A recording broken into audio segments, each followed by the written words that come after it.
On va avoir un peu plus de légèreté et de l'info on ne peut plus local, du coup, avec Charles, président du comité de soutien à l'école d'Iwan de Guipel.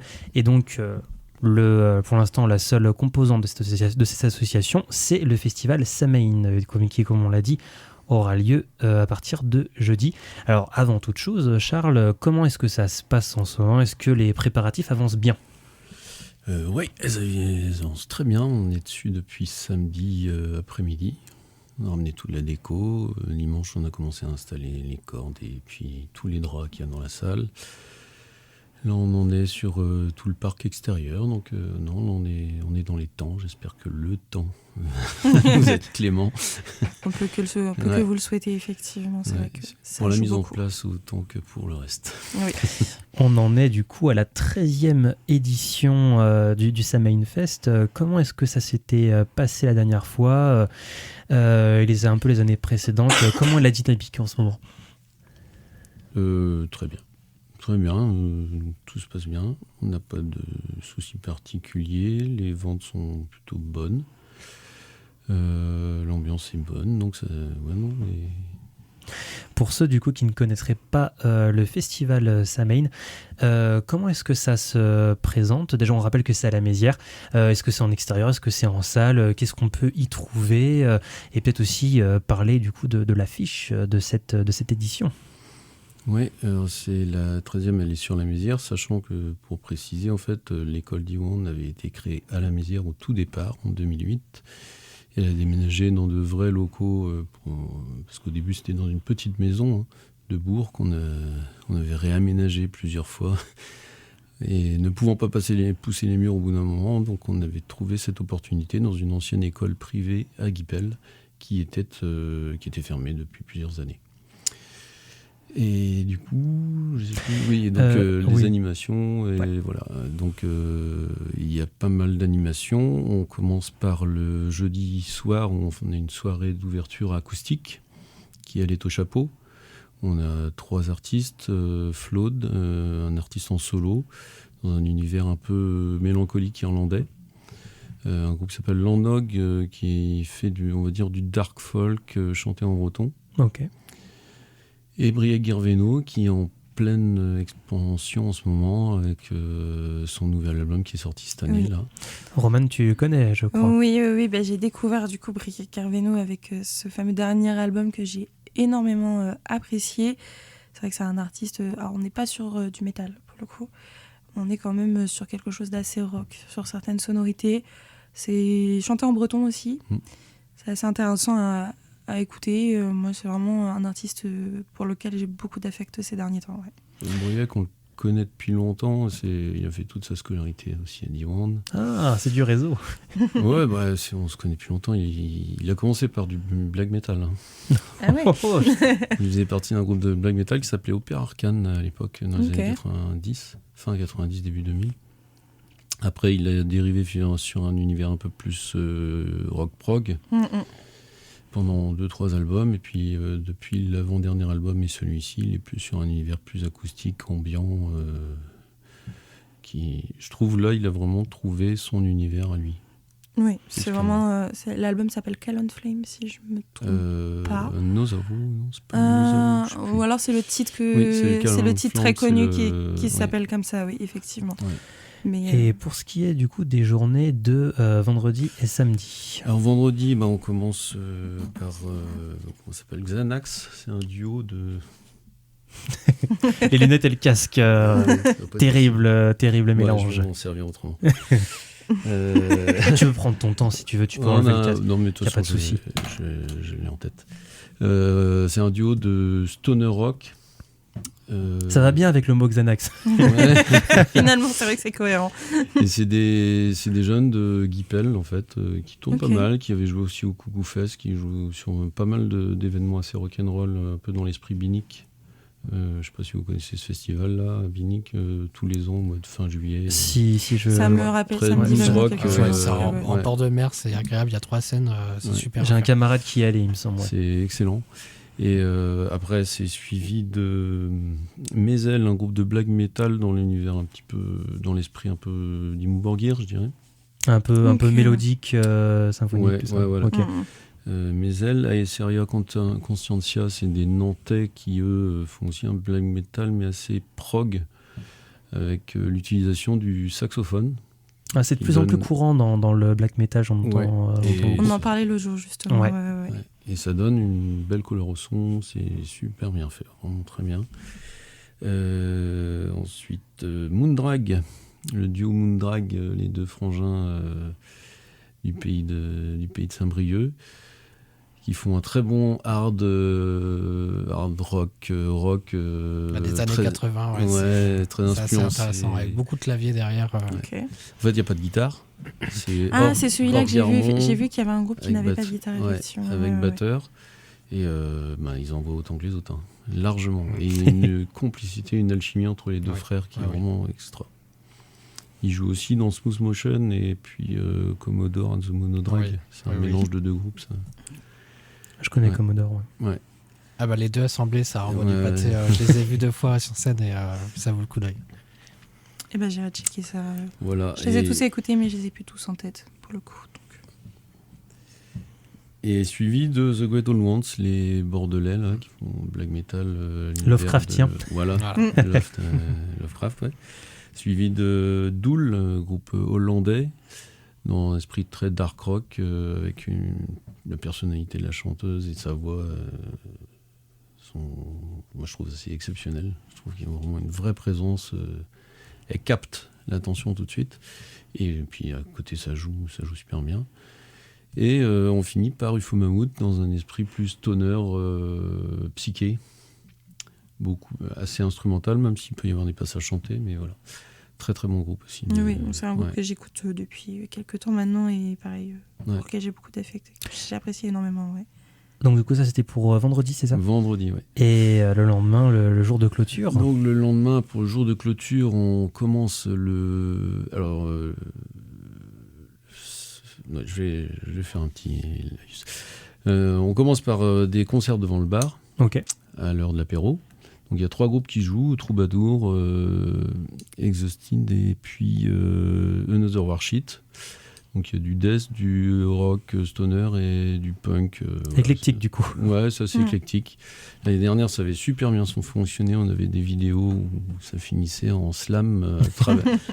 Non, mais un slam pour rentrer dans le bar et en ressortir. C'est pas tous les jours que ça Le truc le plus métal que j'ai jamais entendu. dans le PMU du coin. Quoi. C'est assez rare pour être souligné quand même. Et ça, c'était vraiment cool. Et ensuite, on commence par une cérémonie. On enchaîne par une cérémonie druidique, 14h30, 15h, je crois. Oui. Avec la Gorsette de Bretagne. C'est l'assemblée officielle des druides de Bretagne qui, fin du XVIIIe siècle, a été cooptée par l'assemblée des druides du Pays de Galles.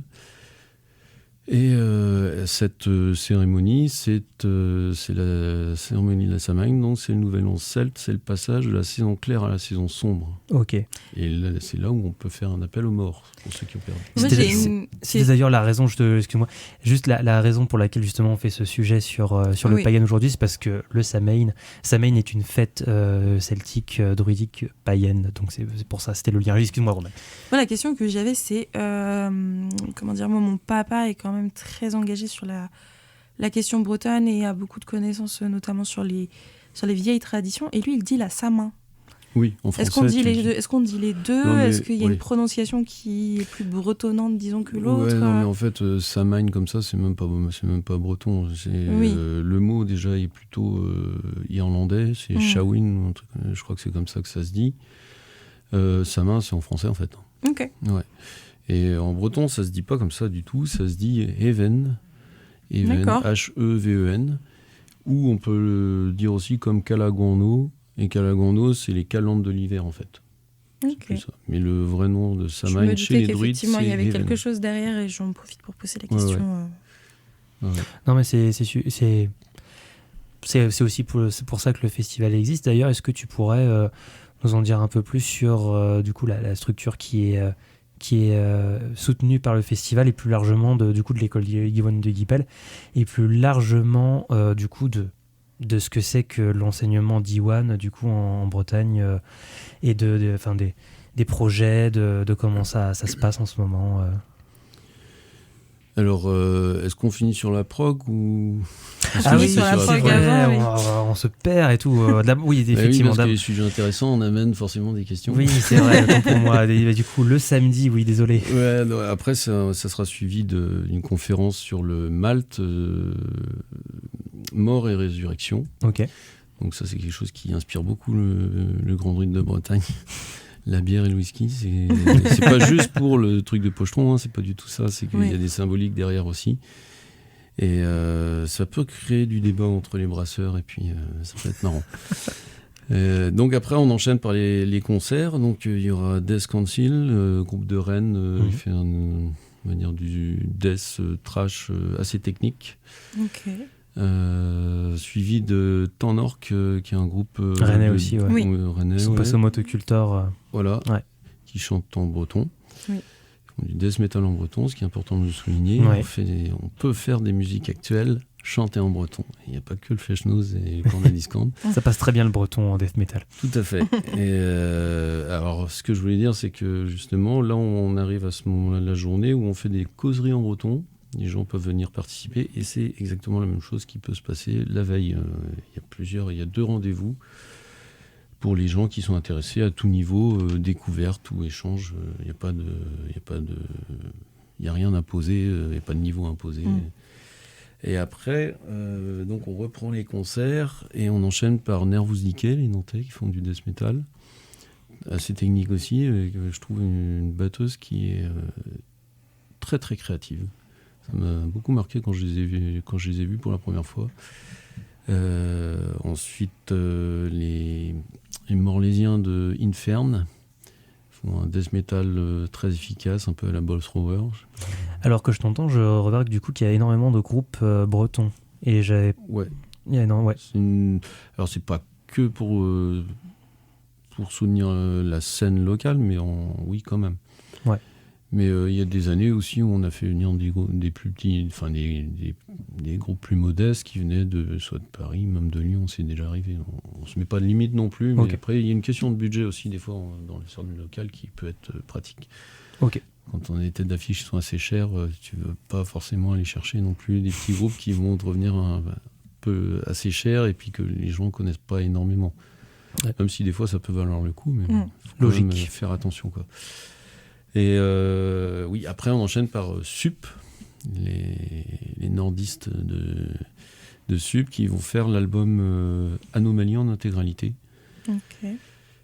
Alors ça c'est un label qui au début de sa carrière était sur le label Holy Records, le label du chanteur de Misanthrope.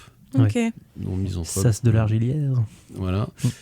Donc Misanthrope sera aussi sur l'affiche juste après pour fêter leurs 37 ans de carrière et on finit en beauté par Septic Flesh qui eux aussi étaient sur le label Holy Records au début de leur carrière. C'était un petit quand on a réussi à faire Holy Records, Septic Flesh, on s'est dit ça pourrait être sympa d'essayer de faire un petit truc comme ça. On rappelle, Septic Flesh, c'est quand même assez énorme en ce moment. Hein. Donc, death metal orchestral grec. Voilà. Très belle prise. Félicitations. Merci. Et donc, alors, merci de m'avoir repris sur la programmation. Et oui, donc du coup, maintenant, l'école Diwan de Guipel et puis plus largement l'enseignement Diwan en Bretagne. Est-ce que tu peux nous en dire plus ? Alors, les écoles Diwan ont été créées en 1977. Sur le modèle en fait des écoles immersives de les Ikastola du Pays Basque. Donc ce sont des écoles associatives, laïques, gratuites et ouvertes à toutes et à tous. Donc ce qui veut dire que vu qu'elles sont gratuites, mais quand même de statut privé, il faut savoir que Diwan demande le statut public depuis bientôt 50 ans maintenant, en Bretagne. Voilà. Et donc, comme elles sont statut privé, il faut les faire fonctionner. Et pour les faire fonctionner, il faut trouver de l'argent. Donc, il y a des forfaits scolaires, il y a des subventions, oui. Mais il y a aussi, on est obligé d'organiser des tas d'événements, comme le Samhainfest, comme des Feshnoz, comme des braderies, comme tout un tas d'événements qui peuvent du mécénat. Voilà, on essaie de trouver de l'argent où on peut en trouver, quoi. Parce que là, à l'heure actuelle, par exemple, l'école d'Yvonne de Guipel, je ne sais plus quel est son budget, mais à l'année, c'est, je dirais, au moins 35-40 000 euros. Ah oui, Ouais. c'est vraiment pas énorme, quoi. C'est pas énorme, mais pour une petite asso, c'est... Oui. Enfin, Faut à les trouver. l'échelle de l'enseignement Oui, classique, j'entends. Oui, Mais oui, pour bien une sûr. association, en fait, trouver cette somme-là, c'est pas si évident que ça, sachant qu'en plus, tout est plus cher qu'avant. Ouais, bien sûr. Les coûts augmentent. Les coûts, les loyers, les charges, donc... Et pas les subventions, forcément, Et les aussi, j'imagine. subventions, ouais, c'est un peu dur. Hein. C'est un peu dur. Roman faisait très justement remarquer avant l'émission qu'il y avait la jeunesse portait de plus en plus d'intérêt aux Bretons. Et est-ce que c'est quelque chose de vraiment palpable? Est-ce que ça permet de soutenir vraiment l'effort qui est fait pour la culture et la langue bretonne? Donc, complètement. On est dans un cadre un peu particulier, c'est-à-dire qu'aujourd'hui, les anciens s'en vont, quoi. Ils décèdent. Donc il y a une chute de locuteurs, ça c'est clair. Mais par contre, à contrario, il y a beaucoup plus d'écoles immersives comme Diwan ou de classes bilingues dans des écoles publiques. Il y en a de plus en plus qui ouvrent. Alors il y en a tellement qui ouvrent que ça pose aussi un problème, c'est qu'on n'a pas assez d'enseignants et on a besoin d'enseignants. Donc petit appel, pour ceux qui veulent se recycler et qui veulent trouver du travail, si vous venez bosser à Diwan ou dans les classes bilingues, et vous aurez du travail parce que on en cherche beaucoup. Mais c'est vrai que moi, j'ai cette sensation un petit peu que... ça, c'est pas une sensation, c'est un fait, hein, que la langue bretonne, à un moment donné, elle a été volontairement écrasée par les écoles, par les institutions. Et en fait, par exemple, moi, mon arrière-grand-mère était bretonnante. Mon grand-père n'a pas appris le breton parce qu'il y avait cette sensation un petit peu de... Il ne faut pas transmettre ça aux enfants parce qu'il ne faut pas qu'ils se fassent attraper à parler breton. Il y a eu la génération après de mon papa qui s'est rendu compte de l'importance de la mémoire. Et peut-être du coup notre génération qui actuellement se saisit de ça, recommence à aller apprendre le breton et à essayer de faire revivre un petit peu cette mémoire et cette culture pour la conserver dans les siècles à venir, même si on n'est pas dans un scénario actuellement où le breton redevient une langue nationale, quoi.